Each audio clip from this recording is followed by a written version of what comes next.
Ahora vamos a hablar un poco sobre la notación sigma. La notación sigma se refiere a esta letra que tenemos acá. Esa es una letra griega llamada sigma mayúscula. La versión minúscula de esa letra es esta, la letra sigma pero minúscula. La que tenemos acá es sigma pero mayúscula. Y nos va a servir para poder abreviar algunas cosas. Vamos a empezar con algo muy intuitivo. Por ejemplo, si nosotros queremos calcular 1 al cuadrado más 2 al cuadrado más 3 al cuadrado más y así sucesivamente, supongamos hasta 48 al cuadrado. Entonces podemos abreviar todo esto que está acá describiendo un patrón general, y para eso es que utilizamos la notación sigma. Acá vamos a leer esto, vamos a poner suma, eso va a significar esta sigma mayúscula. Vamos a hacer la suma para i cuadrado desde que i vale 1 hasta que vale 48. Entonces, esto es una descripción así breve de cómo utilizamos la notación sigma. Por supuesto que la notación sigma para nosotros puede ser definida formalmente y lo vamos a hacer. Vamos a poner acá su definición.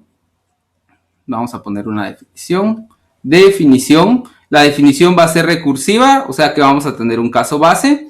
Lo vamos a definir, este es solo un caso particular, hay una forma más general de hacerlo, donde tenemos la suma desde que i vale 1 hasta 1 de alguna expresión que depende de i. Entonces, esa expresión que depende de i, cuando tenemos que empieza en 1 hasta 1, vamos a decir que eso va a ser simplemente esa expresión evaluada en 1. Y luego tenemos la recursión. Entonces, para la recursión, nosotros vamos a tener que, cuando queremos sumar, cuando escribimos sigma, desde que i vale 1 hasta n más 1, o sea, el siguiente de n, esto va a ser igual a la suma desde que i vale 1 hasta n de f de i más f de n más 1. O sea, acá tenemos esta expresión que ahora se reduce en su límite superior, así este es el límite superior, hasta n, y agregamos el término que corresponde a n más 1. Veamos un ejemplo sencillo y corto para poder entender un poco mejor esto. Por ejemplo, vamos a evaluar usando la definición, la suma desde que i es igual 1 hasta 3 de 2i más 1. Vamos a evaluar esto. Entonces, vamos a tratar de descomponerla. Entonces, tendríamos suma desde que i vale 1 hasta 3 de 2i más 1. Entonces, la definición me dice que como yo quiero llegar hasta 3, ese es mi límite superior. Entonces, esto va a ser la suma de la misma expresión, 2i más 1, solo que ahora va a llegar hasta 2. Esa es esta parte que está acá. Más, vamos a poner paréntesis acá, más la expresión, esta es mi expresión, que ahora va a estar evaluada, en este caso, hasta 3. O sea, aquí vamos a tener 2 por 3 más 1. Y entonces acá, para evaluar la suma que tenemos aquí, podemos volver a utilizar la definición recursiva, volvemos a utilizar recursión, y entonces tenemos que la suma desde i igual 1, ahora tendríamos que caer al caso anterior, que sería 1 de 2i más 1, más esta expresión, pero evaluada en 2, o sea, 2 por 2 más 1, más este que ya teníamos acá, que es 7, y volvemos a aplicar recursión, solo que en este caso nos damos cuenta que esto en 1 y en 1, o sea, límite superior e inferior es 1, y eso corresponde al caso base. Y el caso base nos dice que simplemente hay que evaluar esta expresión en 1, o sea, 2 por 1 más 1 más 5, este es el 5 que está acá, más 7 que ya teníamos por acá.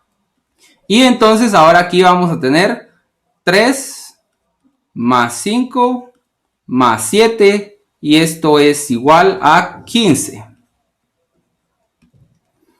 Y listo, ahí tenemos una suma evaluada utilizando la notación sigma. Ahora, algo que es importante en estos casos y que es lo que yo espero que ustedes puedan captar o extraer de esta notación sigma, rara vez vamos a hacer nosotros uso de la definición para evaluar una suma, porque como ustedes ven el proceso recursivo puede llegar a ser muy lento.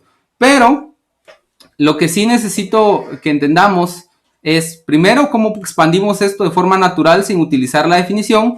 Por ejemplo, si yo tengo suma de i igual 1 hasta 3 de i cuadrado, entonces ustedes saben que esto va a ser 1 cuadrado más 2 al cuadrado más 3 al cuadrado.